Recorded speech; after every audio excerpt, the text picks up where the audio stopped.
O cubano Arnaldo Ochoa era um dos guerrilheiros que, comandados por Fidel Castro e Che Guevara, derrubaram a ditadura de Fulgêncio Batista em Cuba. Confirmo que recebi uma proposta do general comandante do Exército de Havana, Arnaldo Ochoa. Confirmo e tenho testemunhas disso. Ele tinha uma história muito rica de vida, ele tinha sido da coluna do Che Guevara. Ele foi, aliás, alfabetizado na coluna guerrilheira do Che Guevara na Serra Maestra.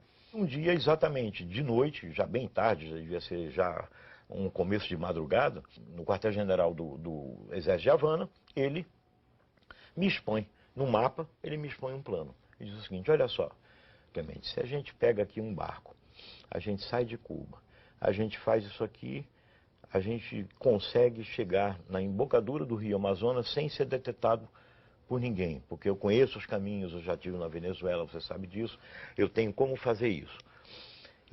Esse barco, ele pode vir cheio com 100 combatentes cubanos, 100, uma centena de combatentes cubanos, armados até os dentes, sob o seu comando e o meu comando. Argel, Cuba, treinamento militar, 1 ano e meio. Não sei quanto tempo, fiquei o treinamento todo e fiquei esperando lá o passaporte falso da organização para poder sair de Cuba.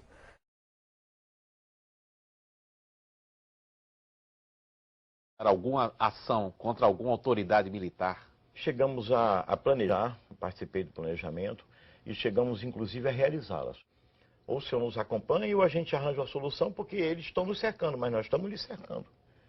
O general falou: não, aqui hoje ninguém vai morrer. Eu falei: então nós vamos nos retirar tranquilamente, mas se algum tiro for disparado, a primeira rajada é no seu peito e da comitiva que o está acompanhando. Meu treinamento foi na Floresta da Tijuca. O João Lopes Salgado, que é ex-militar, treinou todo mundo. Pegou umas balas de INA, era a metralhadora que a gente usava, do Exército.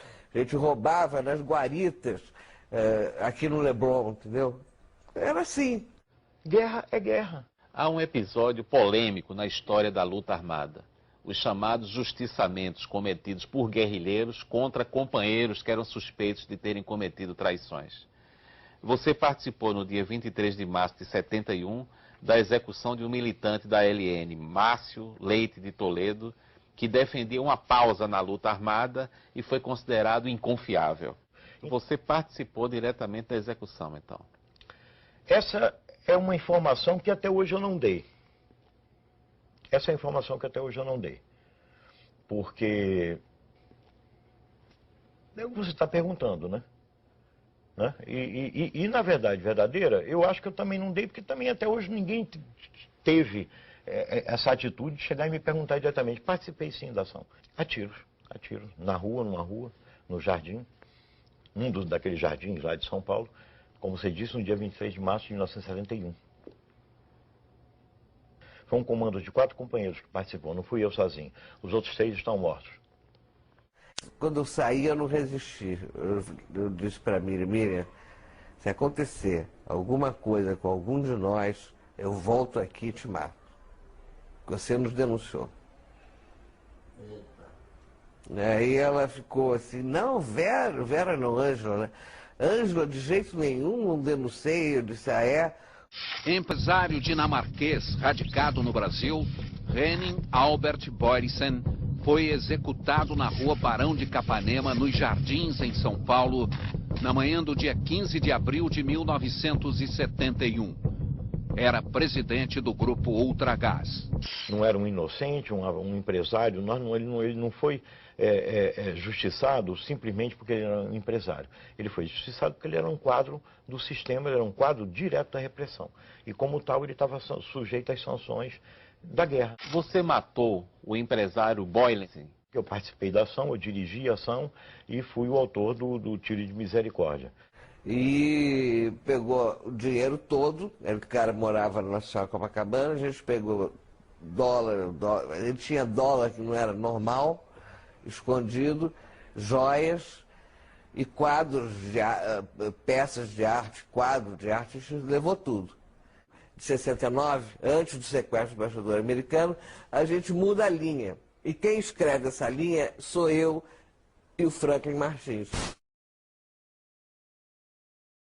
Se os caras não aceitassem a troca, nós executaríamos ou não o embaixador? Essa pergunta foi feita para mim no Seminar, no intervalo de duas sessões de famosa porrada. Pergunta babaca. Eu não tenho dúvida nenhuma. A decisão era de executar. Você pode chegar e dizer, podia na hora o cara tremer? Bom, mas a decisão era de executar. Isso eu não tenho a menor dúvida. Quem vai financiar a nossa atuação é o capital financeiro. Nós vamos ao banco e não tiramos o dinheiro do correntista, estamos tirando o dinheiro do banco, do dono do banco, né? Ou seja, do capital financeiro. E sempre foi assim.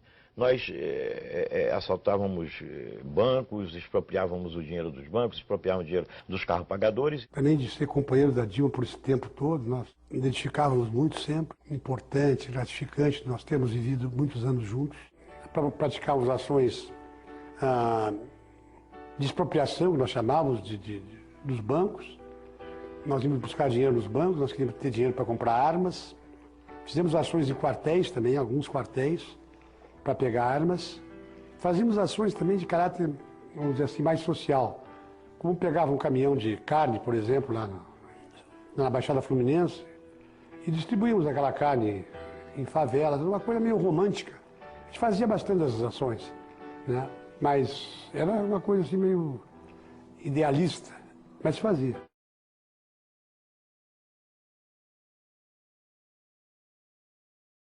Eu estava lutando contra uma ditadura militar, mas se você examinar o programa político que nos movia naquele momento, era voltado para uma ditadura do proletariado.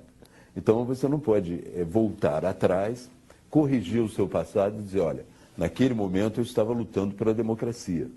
Havia muita gente lutando pela democracia no Brasil, mas não especificamente os grupos armados que tinham como programa esse processo de chegada a uma ditadura do proletariado.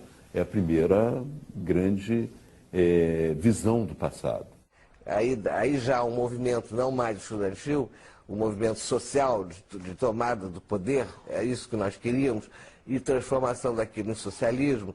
E que nós não éramos exatamente contra a ditadura, nós éramos contra a ditadura militar burguesa, mas nós éramos a favor da ditadura do proletariado. Isso ninguém diz, mas tem que dizer, faz parte da nossa história.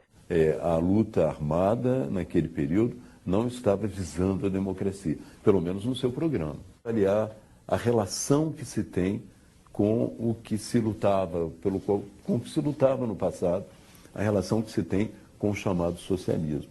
A minha posição é bastante nítida, né? No sentido de dizer que houve uma luta pela democracia no Brasil. Nós, de uma certa maneira, participamos dessa luta, mas com um objetivo diferente.